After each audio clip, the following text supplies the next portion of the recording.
नमस्कार, आप देख रहे हैं न्यूज़ वन इंडिया। मैं हूं आपके साथ उन्नति भटनागर। बुलेटिन की शुरुआत महत्वपूर्ण अपडेट के साथ। दिल्ली दौरे पर उत्तराखंड के मुख्यमंत्री पुष्कर सिंह धामी। सीएम पुष्कर सिंह धामी के दिल्ली दौरे का आज तीसरा दिन। आज उत्तराखंड के प्रभारी दुष्यंत गौतम से सीएम धामी ने मुलाकात की है। कल प्रधानमंत्री नरेंद्र मोदी से मुलाकात करेंगे सीएम धामी और इस दौरान पीएम मोदी को दिया था बाबा केदारनाथ का प्रसाद। आज केंद्रीय मंत्री ज्योतिरादित्य सिंधिया से भी कर सकते हैं मुलाकात। तो उत्तराखंड के मुख्यमंत्री पुष्कर सिंह धामी का दिल्ली दौरा बेहद ही ज्यादा महत्वपूर्ण, और इस दौरान बड़े दिग्गजों से वो मुलाकात कर रहे हैं। ज्योतिरादित्य सिंधिया और प्रधानमंत्री नरेंद्र मोदी से भी उनकी मुलाकात का कार्यक्रम निर्धारित है। तो दिल्ली दौरे पर और इस दौरान उत्तराखंड के लिए विकास परियोजनाएं जो संचालित हैं उन पर भी चर्चा होने की संभावना। साथ ही साथ आज उनके दौरे का तीसरा दिन। आज उत्तराखंड के प्रभारी दुष्यंत गौतम से सीएम धामी ने मुलाकात की है। कल संभावना है प्रधानमंत्री नरेंद्र मोदी से वो मुलाकात कर सकते हैं, और इसी के साथ मंत्री ज्योतिरादित्य सिंधिया से भी।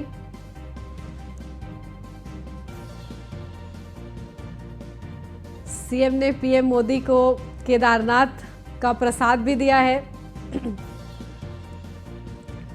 तो दिल्ली दौरे पर उत्तराखंड के मुख्यमंत्री पुष्कर सिंह धामी।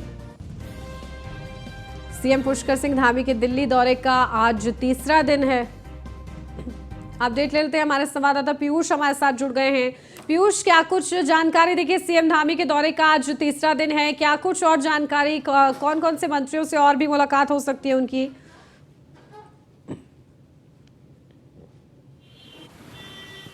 नगर निकाय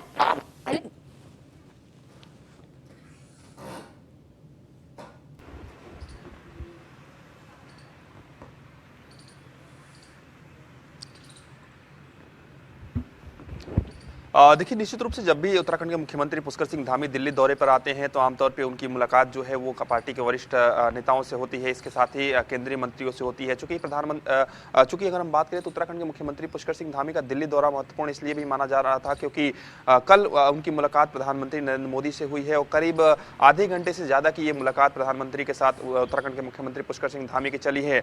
हालांकि इस मुलाकात को शिष्टाचार मुलाकात का नाम जरूर दिया जा रहा है, लेकिन अगर हम बात करें तो चार धाम की यात्राएं शुरू हो चुकी है। तो चार धाम की यात्राओं में किस तरीके से व्यवस्थाएं की गई है उत्तराखंड सरकार की ओर से, इसको बारे में भी कहीं ना कहीं उत्तराखंड के मुख्यमंत्री पुष्कर सिंह धामी ने प्रधानमंत्री को अवगत कराया है। सबसे महत्वपूर्ण और खास बात है कि इस दौरान प्रधानमंत्री नरेंद्र मोदी को बाबा केदारनाथ धाम के अगर प्रसाद की बात करें वो भी भेंट किया है उत्तराखंड के मुख्यमंत्री पुष्कर सिंह धामी ने। इसके साथ ही कई अन्य बातों को लेकर भी प्रधानमंत्री से जिक्र हुआ है, जिसमें हम बात करें तो उत्तराखंड की जो परियोजनाएं चल रही है विकास की, खासतौर पर जो परियोजनाएं केंद्र सरकार की है और राज्यों में चल रही है उसको लेकर किस तरीके से और तेजी लाया जा सकता है और राज्य सरकार किस तरीके से काम कर रही है, इसके बारे में प्रधानमंत्री को अवगत कराया गया है। सबसे बड़ी बात है कि कई ऐसे दायित्व हैं जिसको कहीं ना कहीं देना है पार्टी के नेताओं को, इसको लेकर भी चर्चा होगी। और इस वक्त हम दुष्यंत गौतम के घर के बाहर मौजूद हैं, चूंकि उत्तराखंड के मुख्यमंत्री पुष्कर सिंह धामी भी यहां पहुंचे हुए हैं। आपको तस्वीरें दिखा दें कि यहां पे उत्तराखंड के मुख्यमंत्री पुष्कर सिंह धामी, जो उत्तराखंड के प्रभारी हैं दुष्यंत गौतम और जो राष्ट्रीय महासचिव हैं उनके यहाँ पहुंचे हुए हैं। उनसे कहीं ना कहीं मुलाकात इस यहाँ पे चल रही है और करीब आधे घंटे से ये मुलाकात भी कहीं ना कहीं चल रही है। तो निश्चित रूप से जो दायित्व देना है पार्टी के नेताओं को, महत्वपूर्ण दायित्व भी देना है, उसी बारे में कहीं ना कहीं यहाँ पे चर्चा चल रही है। तो काफी महत्वपूर्ण दौरा, दिल्ली दौरा उत्तराखंड के मुख्यमंत्री पुष्कर सिंह धामी का माना जा रहा है। संभवतः कयास लगाए जा रहे थे कि कल ही जो ज्योतिरादित्य सिंधिया है, केंद्रीय मंत्री हैं, उनसे मुलाकात इनकी होने वाली थी, लेकिन किसी कारणवश कल ये मुलाकात नहीं हो पाई थी। तो आज संभवतः केंद्रीय मंत्री ज्योतिरादित्य सिंधिया से भी उत्तराखंड के मुख्यमंत्री पुष्कर सिंह धामी की मुलाकात हो सकती है। और इस दौरान पिथौरागढ़ की बात करें या जौलीग्रांट की बात करें या तमाम जो कुछ ऐसे एयरपोर्ट्स हैं जिनको अंतर्राष्ट्रीय बनाने की जो कवायद है वो सरकार करना चाहती है और इसी विषय में कहीं ना कहीं केंद्रीय मंत्री ज्योतिरादित्य सिंधिया से मुलाकात होगी तो उसको लेकर चर्चा होगी। तो काफी महत्वपूर्ण दौरा कहीं ना कहीं उत्तराखंड के मुख्यमंत्री पुष्कर सिंह धामी का दिल्ली दौरा माना जा रहा है। इसके अलावा पार्टी के अन्य जो आलाकमान के जो लोग हैं, जो नेता हैं, उनसे भी अभी मुलाकात हो सकती है। हालांकि अन्य नेताओं से मुलाकात का कार्यक्रम तय नहीं किया गया है, लेकिन जिस तरीके से ये दौरा रहा है, काफी महत्वपूर्ण नेताओं से मुलाकात हुई है उत्तराखंड के मुख्यमंत्री पुष्कर सिंह धामी की। और आज अगर हम बात करें तो आज भी कई केंद्रीय मंत्रियों से मुलाकात इनकी हो सकती है और उत्तराखंड में जो विकास की परियोजनाएं चल रही है उसको किस तरीके से और सुचारू रूप से चलाया जा सके, उसमें तेजी लाई जा सके, इसको लेकर कहीं ना कहीं चर्चा हो सकती है। बिल्कुल, तो देखिए और क्या शेड्यूल है सीएम धामी का। अभी वो दुष्यंत गौतम से मुलाकात कर रहे हैं, इसी के साथ ज्योतिरादित्य सिंधिया से भी वो मुलाकात कर सकते हैं। आगे का क्या शेड्यूल पीयूष?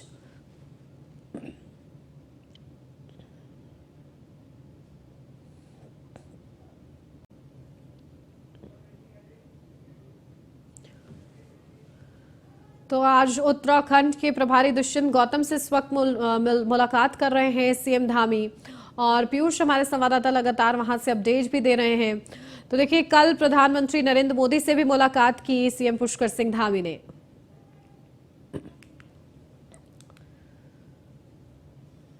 रुक करते बड़ी अपडेट का। मोदी सरनेम मानहानि केस में गुजरात हाईकोर्ट में राहुल गांधी की अपील पर सुनवाई। जस्टिस हेमंत एम प्राक्षस की अदालत में दोपहर बाद होगी सुनवाई। 29 अप्रैल को हुई सुनवाई में राहुल गांधी की तरफ से उनके वकील ने दलील दी थी। वरिष्ठ वकील अभिषेक मनु सिंघवी ने काफी सारे फैसलों का उल्लेख करते हुए दलील सामने रखी थी। हाईकोर्ट से कहा था कि यह गंभीर अपराध नहीं है, ऐसे में सजा पर रोक लगे। तो आज भी इस पूरे मामले को लेकर सुनवाई है, जहां राहुल गांधी पर मोदी सरनेम मामले में जो उन्होंने बयान दिया था प्रधानमंत्री नरेंद्र मोदी को लेकर, उसके चलते उनकी मुश्किलें बढ़ी थी। जहां साकेत कोर्ट की तरफ से उनको 2 साल की सजा सुनाई गई थी और इसको लेकर उनकी संसदीय सदस्यता भी चली गई थी। उनको सरकारी आवास भी खाली करना पड़ा था। लेकिन इसी के साथ इस पूरे मामले को लेकर, क्योंकि हाईकोर्ट में चुनौती दी है कांग्रेस नेता राहुल गांधी ने, और इसके लिए कांग्रेस नेता राहुल गांधी के तरफ से जो वकील हैं वो लगातार दलीलें पेश कर रहे हैं कि ये कोई बहुत बड़ा अपराध नहीं है, ऐसे में सजा पर रोक लगनी चाहिए। तो ये गंभीर अपराध नहीं है, ऐसे में सजा पर रोक लगे, इसको लेकर लगातार राहुल गांधी के वकील दलीलें दे रहे हैं। और आज भी इस पूरे मामले पर सुनवाई है। देखना यह होगा कि क्या कांग्रेस नेता राहुल गांधी को राहत मिलती है इस पूरे मामले पर या नहीं। तो 29 अप्रैल को हुई सुनवाई में राहुल गांधी की तरफ से उनके वकील ने दलील दी थी और काफी सारे फैसलों का उल्लेख भी किया गया था इस दलील में। अपडेट लेते हैं, हमारे संवाददाता पीयूष तिवारी हमारे साथ जुड़ गए हैं। पीयूष, क्या कुछ जानकारी? देखिए इससे पहले भी सुनवाई हुई, आज महत्वपूर्ण सुनवाई है, किस तरीके से आज चर्चा होगी और क्या फैसला आ सकता है, क्या राहत मिल सकती है कांग्रेस नेता राहुल गांधी को, जिस तरीके से दलीलें दी जा रही हैं कि ये गंभीर अपराध नहीं है, ऐसे में सजा पर रोक लगे? देखिए निश्चित रूप से राहुल गांधी राहत के लिए लगातार जो गुजरात की कोर्ट है, चाहे पहले सेशन कोर्ट का दरवाजा खटखटाया जहां से उन्हें राहत नहीं मिली, अब गुजरात हाई कोर्ट में आज सुनवाई होने वाली है। देखिए किस तरीके से राहुल गांधी इस पूरे मामले में फंसते हुए नजर आए। कर्नाटक के कोल्लार की बात करें, 2019 में राहुल गांधी ने मोदी सरनेम को लेकर एक आपत्तिजनक टिप्पणी कर दी, जिसके बाद बीजेपी नेता पूर्णेश मोदी ने एक मानहानि का जो केस है वो दर्ज कराया। लंबी कार्रवाई चली, कानूनी प्रक्रियाएं चली और कहीं ना कहीं राहुल गांधी को बाकायदा गुजरात की सेशन कोर्ट में पेश होना पड़ा और राहुल गांधी को 2 साल की सजा मिल गई। राहुल गांधी की सदस्यता भी लोकसभा की चली गई, क्योंकि 2013 की अगर हम बात करें तो सुप्रीम कोर्ट ने एक आदेश दिया था एक सुनवाई के दौरान, लिली थॉमस बनाम यूनियन ऑफ इंडिया के दौरान, कि अगर किसी भी नेता को, खासतौर पर जो सांसद है, विधायक 2 साल से अधिक सजा होती है तो निश्चित रूप से उसकी जो सदस्यता है वो बरकरार नहीं रहेगी। उसी के अंतर्गत कहीं ना कहीं लोकसभा की सदस्यता चली जाती है, उसके बाद उनको सरकारी आवास खाली करना पड़ता है। चूंकि कांग्रेस पार्टी शुरुआती दौर में कमोबेश में थी, इस मुद्दे को भुनाने में लगी हुई थी और शायद थोड़ा लेट लतीफी जरूर हो गया कोर्ट का दरवाजा खटखटाने में, लेकिन आखिरकार कांग्रेस पार्टी कोर्ट पहुंची और गुजरात सेशन कोर्ट में एक याचिका डाली गई। जब गुजरात सेशन कोर्ट में एक याचिका डाली गई तो इस याचिका के खिलाफ ही पूर्णेश मोदी ने कहीं ना कहीं अपनी आपत्ति जताई और सीधे तौर पे कहा कि राहुल गांधी की इस याचिका को खारिज किया जाए। हालांकि इस पूरे मामले में गुजरात सेशन कोर्ट में सुनवाई हुई, राहुल गांधी के पक्ष को सुना गया, लेकिन गुजरात की सेशन कोर्ट ने राहुल गांधी को उस दौरान भी कहीं ना कहीं राहत नहीं दिया था। उसके बाद अगर हम बात करें तो गुजरात हाई कोर्ट में इस पूरे मामले को लेकर जाया गया, जहां पे कांग्रेस पार्टी की ओर से अभिषेक मनु सिंघवी जो कि वरिष्ठ वकील भी हैं, उन्होंने अपना पक्ष रखा पिछली बार। तब उन्होंने कहा कि कांग्रेस पार्टी के नेता जो राहुल गांधी हैं, उन्होंने किसी भी तरीके की ऐसी आपत्तिजनक टिप्पणी नहीं की है जिसके लिए उनको इतनी लंबी तो देखिए इन दलीलों के आधार पर आज भी क्या कुछ चर्चा होती है पीयूष, ये देखना महत्वपूर्ण रहेगा। आप बने रहिए हमारे साथ, लौटती हूँ आपके पास। दिल्ली से अब खबर, तिहाड़ जेल के अंदर गैंगवार में हत्या, गैंगस्टर टिल्लू ताजपुरिया की निर्मम हत्या। योगेश टुंडा ने टिल्लू पर हमला किया था। डीडीयू अस्पताल में टिल्लू ताजपुरिया की मौत। तिहाड़ जेल में बंद टिल्लू ताजपुरिया की हत्या। तिहाड़ जेल की 8 नंबर जेल में बंद था टिल्लू। टिल्लू ताजपुरिया नीरज बवाना गिरोह का सदस्य रोहिणी कोर्ट शूटआउट का आरोपी है टिल्लू ताजपुरिया, जिसकी हत्या कर दी गई है। डीडीयू अस्पताल में टिल्लू ताजपुरिया की मौत हुई है और इसको लेकर अब बड़े सवाल भी खड़े हो रहे हैं। अपडेट ले लेते हैं, हमारे संवाददाता पीयूष बने हुए हैं हमारे साथ। पीयूष, क्या ये पूरा मामला है, क्या बड़े खुलासे हो रहे हैं इस पूरे मामले से? हत्या बताई जा रही है, गैंगवार बताया जा रहा है, क्या पूरा मामला? देखिए, अगर हम बात करें तो दिल्ली की तिहाड़ जेल काफी सुरक्षित मानी जाती है, खासतौर पे कैदियों की सुरक्षा के लिहाज से, क्योंकि यहाँ पे कहा जाता है कि इतनी तगड़ी सुरक्षा होती है कि किसी भी तरीके से गैंगवार नहीं होता है। लेकिन आमतौर पे जिस तरीके से खबरें निकलकर सामने आ रही है कि जो टिल्लू ताजपुरिया है उसकी हत्या हो जाती है, जेल में वो बंद था और कहीं ना कहीं जो आरोप है वो जितेंद्र की अगर हम बात करें, जो कहीं ना कहीं वो भी माफिया है, तो उसके जो सहयोगी है जो जेल में बंद हैं उन पर आरोप लगा और बताया जाता है कि कहीं ना कहीं जो ताजपुरिया है उस पर हमला किया गया और रॉड से हमला किया गया। और इसके साथ ही जो ताजपुरिया का एक अन्य सहयोगी है जिसका नाम फिलहाल रोहित बताया जा रहा है, वो भी इस पूरे मामले में अगर हम बात करें इस हमले में घायल हो गया। दोनों को अस्पताल लेकर आया गया, लेकिन जो टिल्लू ताजपुरिया है उसकी मौत हो जाती है। दीनदयाल अस्पताल में उसको लाया गया था, उसकी मौत हो जाती है। इसके साथ ही रोहित का अभी फिलहाल कहीं ना कहीं इलाज चल रहा है, जिसके साथ ही पुलिस प्रशासन पर भी तमाम तरीके के सवाल जरूर खड़े हो रहे हैं, खासतौर पे जेल प्रशासन पर, कि इतनी तगड़ी सुरक्षा में किस तरीके से गैंगवार हो जाता है और किस तरीके से अपराधियों के जो हौसले हैं जो जेल में खासतौर पे बंद है। क्योंकि अपराधी जब बाहर होता है तो निश्चित रूप से उस पर अंकुश नहीं लगा पाते हैं प्रशासन और कहीं ना कहीं उसे पकड़ने की कोशिश की जाती है। लेकिन जब कोई अपराधी जेल में होता है तो किस तरीके से इस तरीके से घटनाओं का अंजाम देता है, तो निश्चित रूप से तिहाड़ प्रशासन पर भी इस तरीके के सवाल खड़े होंगे। लेकिन पुलिस इस पूरे मामले में जांच कर रही है कि क्या कुछ पूरा प्रकरण रहा है, किस तरीके से ये साजिश रच रहे थे और कैसे इनके पास जो रॉड है वो कहीं ना कहीं मिला और किस तरीके से जेल के अंदर ही कहीं ना कहीं गैंगवार की घटनाएं हो रही हैं। तो इसको लेकर भी अब कहीं ना कहीं पुलिस प्रशासन पर सवाल खड़े हो रहे हैं। हालांकि जो तमाम जो वरिष्ठ अधिकारी हैं दिल्ली पुलिस के, वो भी तिहाड़ जेल पहुंचे हुए हैं और कहीं ना कहीं पूरे घटनाक्रम के बारे में जानकारी जुटा रहे हैं, क्योंकि जिस तरीके से बताया जा रहा है कि काफी घातक जो हमला है वो कहीं ना कहीं टिल्लू ताजपुरिया पर आरोपियों ने किया था और उन आरोपियों से भी अब कहीं ना कहीं जेल में पूछताछ की जाएगी कि आखिर उसके कनेक्शन किससे जुड़े हुए हैं और क्या कुछ किसी के सह पर इस तरीके की घटना को अंजाम दिया गया है। तो निश्चित रूप से एक बड़ी चूक जरूर हुई है तिहाड़ प्रशासन से और सवाल उठने भी कहीं ना कहीं लाजमी है। बिल्कुल, और देखिए इस पूरे मामले को लेकर किस तरीके से प्रशासन गंभीरता के साथ डील करता है ये देखना होगा। बहुत शुक्रिया पीयूष आपका तमाम महत्वपूर्ण अपडेट के लिए। प्रतापगढ़ से अब खबर, लखनऊ वाराणसी हाईवे पर दर्दनाक हादसा, कार और ई रिक्शा की आपस में जोरदार टक्कर हुई, 4 लोगों की दर्दनाक मौत हो गई, 4 की हालत नाजुक बताई जा रही है। रानीगंज कोतवाली के राजापुर खरहर की ये पूरी घटना सामने आई है। तो लखनऊ वाराणसी हाईवे पर दर्दनाक हादसा, प्रतापगढ़ से ये खबर, जहां कार और ई रिक्शा की आपस में जोरदार टक्कर हुई है, 4 लोगों की दर्दनाक मौत, 4 की हालत नाजुक। रानीगंज कोतवाली के राजापुर खरहर की यह पूरी घटना बताई जा रही है।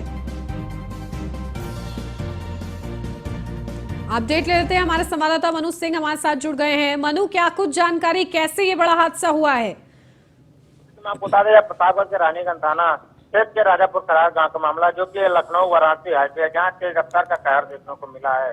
वही बता दें कि जहाँ ये अर्टिका कार जो रिक्शा था, जहाँ सवारियों से भरा हुआ था, जहाँ आपस में टक्कर हो गई, जहाँ 4 लोगों की मौत हो गई, 4 लोग घायल हो गए।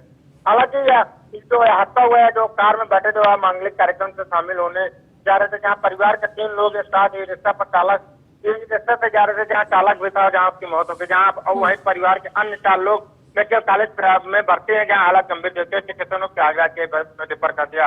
वही डॉक्टर रवि पांडे ने बताया कि जहाँ नगर के दहला निवासी अधिवक्ता अनुज श्रीवास्तव का परिवार जा रहा था, यहाँ हादसा हो गया और जहाँ हादसे में चालक अनवर और सौम्या, उनका पति नवीन और अधिवक्ता की पत्नी आस्था की मौत हो गई। जी ठीक है मनु, बहुत शुक्रिया आपका तमाम जानकारी के लिए। लखनऊ से अब खबर, श्री कृष्ण जन्मभूमि मामले में सुनवाई होगी। श्री कृष्ण जन्मभूमि केस की सुनवाई करेंगे सिविल जज। हाईकोर्ट ने पुनरीक्षण याचिका को लेकर निस्तारित दिया था, जहां हाईकोर्ट ने सिविल जज की अदालत में वापस भेजा है पूरा मामला। सुन्नी सेंट्रल वक्फ बोर्ड पुनरीक्षण याचिका निस्तारित की गई है। यानी कि अब सिविल कोर्ट में ही सुनवाई होगी इस पूरे मामले की। ये बड़ा फैसला हाईकोर्ट ने पुनरीक्षण याचिकाओं को निस्तारित कर दिया था। तो हाईकोर्ट ने सिविल जज की अदालत में वापस भेजा है ये पूरा मामला, और अब इस पूरे मामले को लेकर सिविल कोर्ट ही अपना फैसला सुनाएगा और इस पर सुनवाई करेगा। तो सुन्नी सेंट्रल वक्फ बोर्ड पुनरीक्षण याचिका निस्तारित। लखनऊ से ये महत्वपूर्ण अपडेट। श्री कृष्ण जन्मभूमि केस की सुनवाई करेंगे अब सिविल जज।